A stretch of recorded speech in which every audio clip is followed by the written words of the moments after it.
नमस्कार प्यारे साथियों, स्वागत है आप सभी लोगों का आपके अपने मैथ्स व विशाल भारती सर में। तो चलिए आज का वीडियो शुरू करते हैं।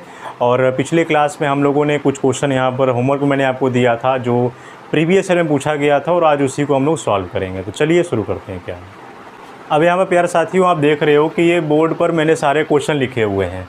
एक ये आपका सवाल दिया गया है ए और 15 वाला। क्वेश्चन नंबर 16 वाला देख लीजिए क्या है। ये आपका एसएससी सीपीओ में सवाल पूछा गया है, याद रखिएगा 2017 के शिफ्ट 1 में आपका ये सवाल आया था।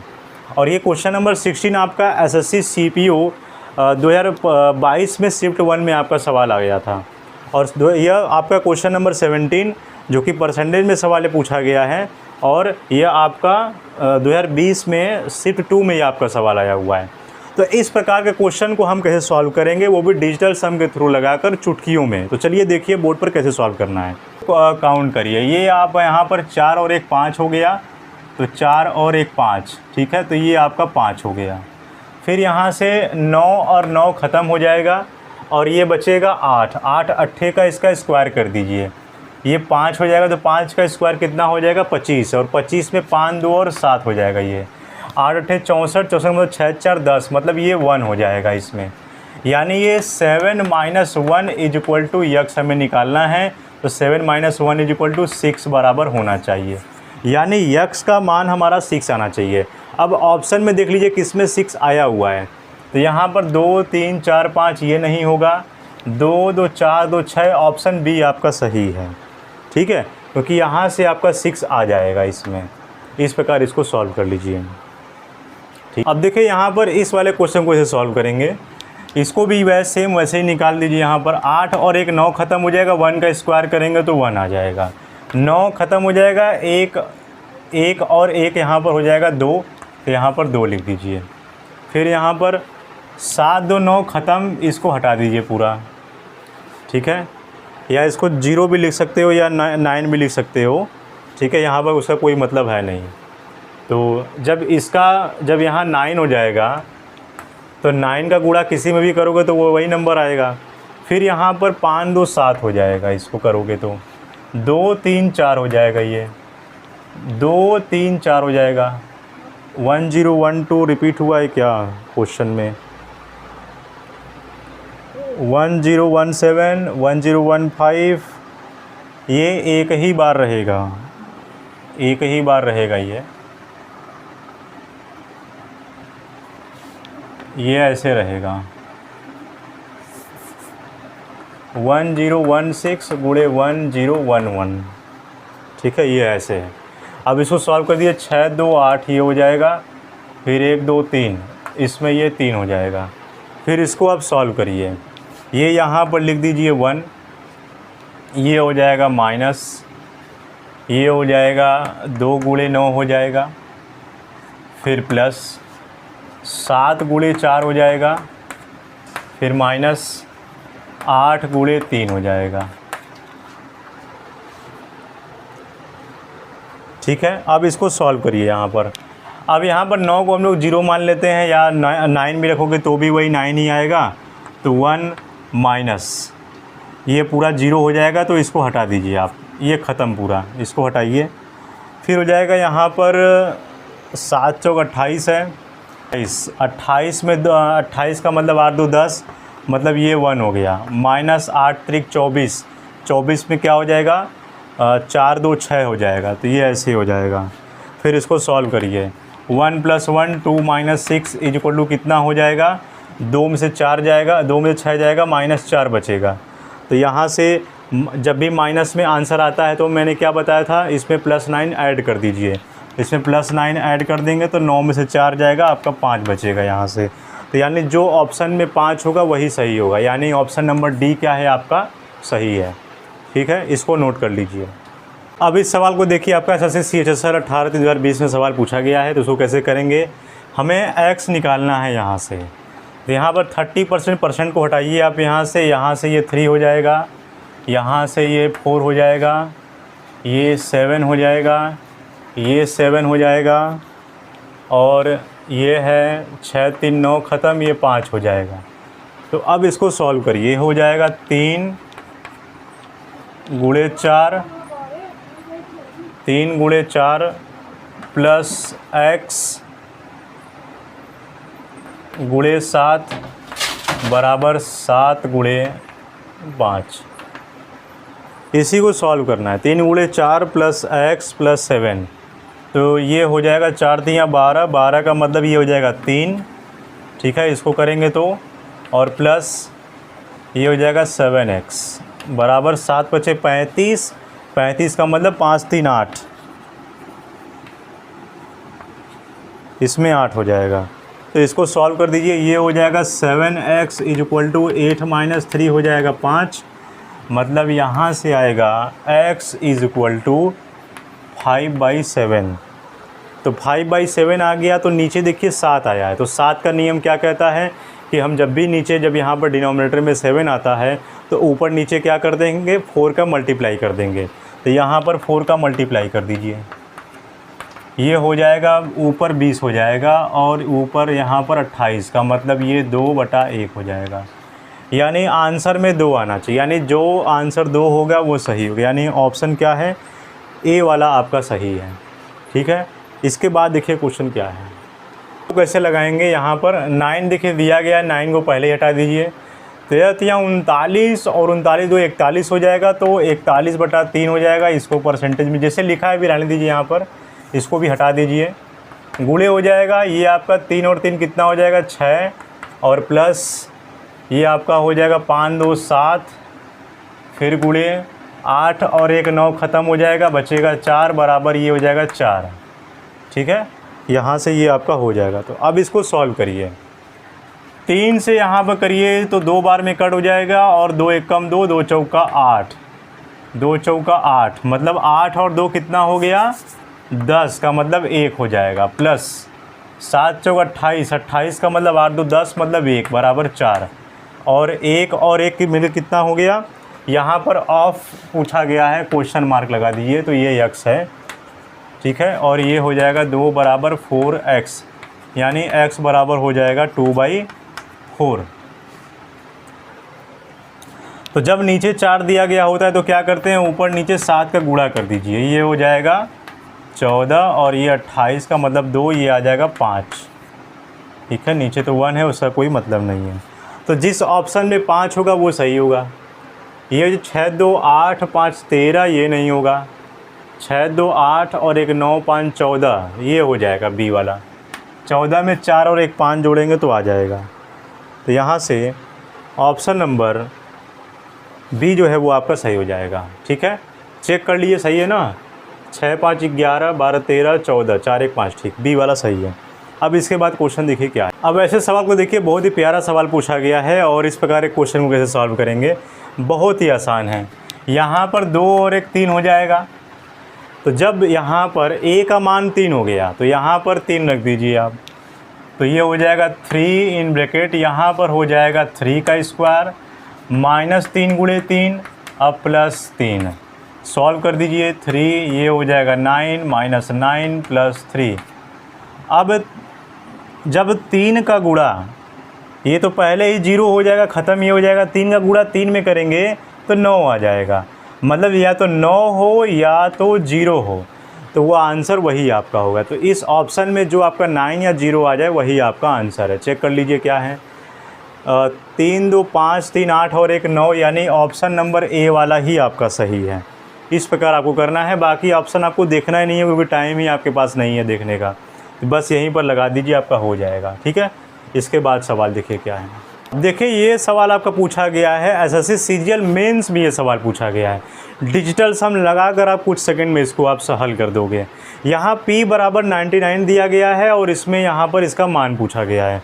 तो p है, तो यहाँ पर देखिए 9 और 9 यानी ये ख़त्म हो गया, तो 0 हो गया या तो 9 हो गया। तो जब 0 या 9 का जब भी मल्टीप्लाई करोगे, इसमें जब p का गुणा किसी में भी मल्टीप्लाई करोगे तो या तो वो 0 होगा या तो वो 9 होगा। तो यहाँ पर इस ऑप्शन में जो 9 है या जो 0 है वही आपका क्या है, आंसर है। तो इसमें से देख लीजिए आपका नहीं होगा। ऑप्शन नंबर बी जो है वो आपका सही है। बस आपको देख करके आंसर बता देना है। बहुत ही प्यारा सवाल पूछा गया है, ये आपका एसएससी सीजीएल मेंस में पूछा गया है और देख करके ही बस आपको आंसर यहाँ से लगाना है। तो डिजिटल सम का यहाँ पर कितना बड़ा रोल है आप देख सकते हो, ठीक है। और आपको जितने भी सवाल हैं, जितने भी क्वेश्चन हैं, आपको उसका डिजिटल सम से एक बार प्रैक्टिस ज़रूर करना है। अब यहाँ पर प्यारे साथियों देखिए, यह सवाल पूछा गया, if A is equal to इतना वैल्यू दिया गया है और एसएससी सीजीएल टीयर 2 यानी आपका मेंस में पूछा गया सवाल है, 2018 का सवाल है और शिफ्ट सेकंड में आपका। तो if A is equal to 1/0.04, 1/0.04, 1/0.004, इस तरह वो 8 टर्म तक दिया गया है। तो कैसे इसको सॉल्व करेंगे देखिए यहाँ पर।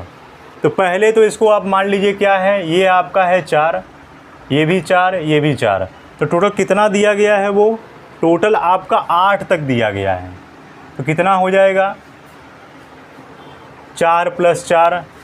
तो अगर मैं 1/4 को ले लूँ, 1/4 को ले लूँ तो 4 तक है, तो वो कहाँ तक जा सकता है, 8 टर्म तक दिया गया है, तो 1/4 है। तो हम लोग रूल क्या जानते हैं, नियम क्या होता है कि जब भी नीचे 4 दिया गया होता है तो ऊपर नीचे क्या करेंगे, हम 7 का गुणा कर देंगे। तो ये हो जाएगा 7 × 4 = 28, मतलब ये 7 आना चाहिए। 7 कितनी बार है यहाँ पर आ जाएगा, तब वो 8 बार, यानी 7 × 8 बराबर हो जाएगा 56, मतलब 5 + 6 = 11, मतलब इसका आंसर आ जाएगा 2। यानी जिस ऑप्शन में 2 होगा वही ऑप्शन क्या होगा, सही होगा। देख लीजिए, फिर से मैं समझा दे रहा हूँ। 1/0.4, 0.004, ये इस तरह से 8 टर्म तक दिया गया है। तो डिजिटल सम का हम रूल जानते हैं कि जब भी 1/4 दिया गया हो तो उसके ऊपर नीचे क्या करेंगे, 7 का हम मल्टीप्लाई कर देंगे। मल्टीप्लाई करने के बाद जो वैल्यू आएगा वही मेरा आंसर हो जाएगा। तो ये 7 हो गया। अब वो कितना टर्म तक दिया है, 8 टर्म तक दिया गया। तो 8 टर्म तक दिया है तो 8 का गुणा कर देंगे, 56 हो जाएगा। और 56 का डिजिटल सम निकालेंगे तो 11, मतलब ये हो जाएगा, ये आपका हो जाएगा 2, ठीक है। तो इस ऑप्शन में 2 ऑप्शन कौन सा है, चेक कर लीजिए। 7 2 9 ख़त्म, ये नहीं है। 7 2 9 ये ख़त्म, 7 2 9 ख़त्म, ये नहीं है, 5 बचा। और 5 2 7 2 9, 5 2 7 2 9 ये भी ख़त्म। 5 2 7 2 5 2 7 2 9 ये भी ख़त्म। 5 5 10 और 10 5 15, मतलब ये 5, ये नहीं आएगा। इसमें चेक कर लीजिए, 7 और 2 9 ख़त्म हो जाएगा। तो 1 2 3 4 5 6, मतलब कितना है, 7 छंग 42, 42 और 5 कितना हो गया, 47, मतलब 47 में कितना, 7 4 11, मतलब ये 2, मतलब ऑप्शन सी आपका सही है। तो प्यारे साथी देखिए, आपका ये सवाल पूछा गया है आपका औसत वाले चैप्टर से कि किसी कक्षा के 1/5 भाग का औसत अंक 77% और कक्षा के 1/4 भाग का औसत अंक 85% तथा शेष कक्षा का औसत अंक 52% है। तो यहाँ पर संपूर्ण कक्षा का औसत अंक ज्ञात कीजिए। तो औसत वाले चैप्टर से है। अब जिनको डिजिटल सम नहीं मालूम रहेगा वो औसत वाला पूरा लंबा सा एकदम लंबा चौड़ा पैराग्राफ लिख के निकालेंगे तो पूरा समझ जाना, वहीं पर आप फेल हो गए जब आप वो नियम लगाने जाओगे। तो आपको डिजिटल सम से हल करना है तो सबसे पहले जो यहाँ बेसिक कैलकुलेशन है औसत का, पहले वो आपको निकालने आना चाहिए। तो यहाँ पर देख लीजिए, कक्षा का 1/5 भाग है और 1/4 भाग है यहाँ पर, तो ये 5 का गुणा 4 में कर देंगे, 20 हो जाएगा, ठीक है। और यहाँ पर 4 + 9 करेंगे तो आपका 4 + 5 करेंगे तो 9/20 ही आपका आता है। तो हमें इस नंबर से टोटल नंबर ऑफ क्लासेस का जो है यहाँ पर कक्षा का, ये हमें यहाँ पर पता करना है। तो ये आपका 20 हो गया। और 20 में से देखोगे आप कि यहाँ पर कितना है, यहाँ पर 1/5 भाग का औसत अंक 77% है। कितना, 1/5 का। तो यहाँ पर 20 का गुणे कर दीजिए 1/5। फिर उसके बाद यहाँ पर 1/4 भाग का, तो यहाँ पर 20 का गुणा कर दीजिए 1/4 में। फिर उसके बाद यहाँ पर इसको सॉल्व करिए, कितना आएगा, इसको सॉल्व करिए। ये जो आपका 9 था, ये 20 में से 9 को घटा दीजिए। तो 20 में से 9 को घटाने पर ये आपका 11 बच जाएगा। ठीक है। तो 11 आपको लिखे रहना है, लेकिन सबसे पहले इसको सॉल्व करिए। यहाँ पर परसेंटेज इसका कितना दिया है, 1/5 का औसत अंक, ये आपका 77% है।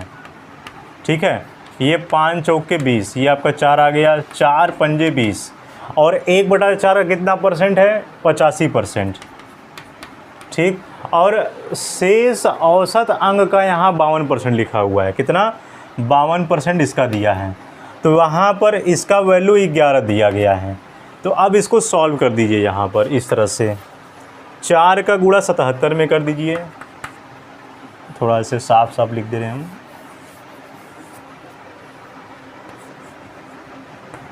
ग्यारह का कितना है, 52% है। तो यहाँ पर 4 का गुणा 77 में कर दीजिए, फिर प्लस जोड़ दीजिए। 5 का गुणा 85 में कर दीजिए, फिर जोड़ दीजिए। 11 गुणा 52 में कर दीजिए, और 20 से भाग दीजिए। बस इतना आपको काम करना है। इतना काम करने के बाद यहाँ पर डिजिटल सम अप्लाई कर दीजिए। तो यहाँ पर कितना हो जाएगा, 7 7 14, और 14 है, तो 14 का मतलब ये हो जाएगा 4 1 5, 5 चौका 20 का मतलब ये हो जाएगा 2। ठीक, 8 5 कितना होता है, 8 5 13, 13 पचे 8 5 13, 13 का मतलब 3 और 1 4 पंजे 20, ये भी 2 हो जाएगा। फिर यहाँ पर 1 और 1 ये 2 हो गया, 5 2 7, मतलब 7 दूना के 14 का मतलब ये 5 हो जाएगा। ठीक है, यानी ये 5 हो गया। तो अब इसको सॉल्व कर दीजिए, और नीचे से ये 0 हटा दीजिए, बचा 2, यानी 2 + 2 + 5/2, ये हो जाएगा 2 2 4 और 5 4 9, 9 आ गया तो 9/2 हो गया, और 9/2 हो गया। तो जब नीचे 2 आता है तो हम क्या करते हैं, नीचे 2 आता है तो ऊपर नीचे 5 का गुणा कर देंगे। तो यहाँ पर 5 का गुणा कर दीजिए। तो 9 पचे 45, मतलब 5 4 9 ही आएगा। सीधी सी बात है, जब 9 है तो अब यहाँ पर जिस ऑप्शन में 9 होगा वही आपका ऑप्शन सही होगा। तो 9 है किसी में, चेक कर लीजिए। तो 9 या तो 0 आना चाहिए। तो 7 5 हो जाएगा 12, 12 और 7 19, 19 और 5 हो जाएगा 19 5 24, 4 2 6, ये नहीं होगा आपका। 6 5 11, 11 11 2 13, 13 और 5 हो जाएगा 18, मतलब 18 में 8 और 1 9, मतलब ऑप्शन नंबर बी वाला आपका सही है। इस तरह से ये वाला आपका सही है। ठीक है, इसको आप नोट कर लीजिए। ये प्यारे साथियों, देखिए यहाँ पर एक क्वेश्चन दिया गया, इसको आप लगा लीजिएगा। 3 लगातार विषम प्राकृतिक संख्याओं का योग 375 है, और इनमें से सबसे छोटी संख्या का वर्ग ज्ञात कीजिए। तो सबसे छोटी संख्या का वर्ग पूछा है, और 3 लगातार विषम संख्याओं का। तो ये होमवर्क इसको लगा लीजिएगा। लगाना कैसे, मैं यहाँ पर संख्या लिख दे रहा हूँ। जैसे यहाँ पर n +2, और यहाँ से हो जाएगा विषम प्राकृतिक संख्याओं का n + 4। इस तरह से बराबर किसके कितने बराबर हैं, 375 के। अब इसको जब सॉल्व करिएगा तो यहाँ से जो भी n की वैल्यू आएगी वो डिजिटल सम लगाकर अब इसको सॉल्व कर दीजिएगा, तो जो आएगा आंसर हो जाएगा। तो इस प्रकार इसको आप हल कर लीजिएगा। और इसके बाद मैं आपको स्क्वायर एंड स्क्वायर रूट आपको पढ़ाऊँगा। तो आपको पूरा 1 से लेकर पूरा 40 तक सबका स्क्वायर जो है आपको आना चाहिए। 1 से लेकर 40 तक पूरा आपको याद कर लेना है, फिर मैं आपको बताऊंगा। और इसमें इसके बाद जो स्क्वायर रूट है फिर वो भी हम लोग सॉल्व करेंगे। डिजिटल सम का भी यूज करेंगे, और जो बेसिक मेथड है जैसे हम लोग लगाते हैं उससे भी हम लोग कैसे जल्दी लगा सकते हैं उससे भी हम लोग सीखेंगे। तो पहले इसको पूरा कंप्लीट कर लीजिएगा और इसको याद कर लीजिएगा। तो ठीक है प्यारे साथियों, मिलेंगे आपसे नेक्स्ट वीडियो में। जय हिंद, जय भारत।